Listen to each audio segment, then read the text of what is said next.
ഓയ് എന്നാണ്ടെന്ന് വിശേഷം. അങ്ങനെ നമ്മുടെ നബിദിനൊക്കെ ഇങ്ങ് എത്തിയല്ലേ.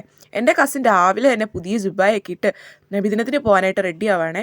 അപ്പോൾ നമ്മൾ ഇന്ന് പള്ളിയിലേക്ക് കൊടുക്കുന്നത് ഈ ഒരു കേസരി എന്ന് പറയുന്ന സംഭവമാണേ. നിങ്ങൾ എത്ര പേര് ഈ കേസരി എന്ന് കഴിച്ചിട്ടുണ്ട്? കമൻറ്റ് ചെയ്യണേ.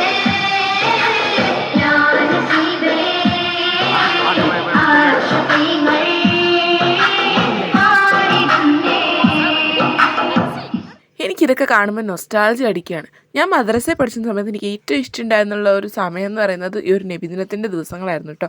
ഒരു മാസം മുന്നേ നമ്മൾ പ്രാക്ടീസ് തുടങ്ങും.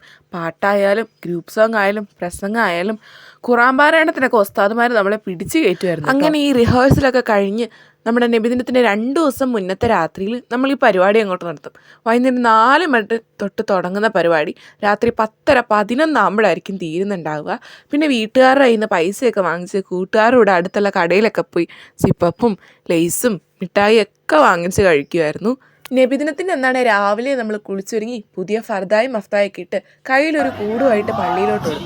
പിന്നെ റാലിക്ക് പോയി ഇഷ്ടംപോലെ മിഠായി കിട്ടും. പള്ളിയിൽ നിന്ന് നമുക്ക് ചോറും കിട്ടും. അതൊക്കെ ആയിട്ട് സന്തോഷത്തോടെ നമ്മൾ തിരിച്ച് വീട്ടിലേക്കും വരും. അതൊക്കെ ഒരു കാലം. അതൊക്കെ ആലോചിക്കുമ്പോൾ സത്യം പറയാമല്ലോ, ഇപ്പം ഞാൻ മിസ് ചെയ്യുന്നു എൻ്റെ മദ്രസ.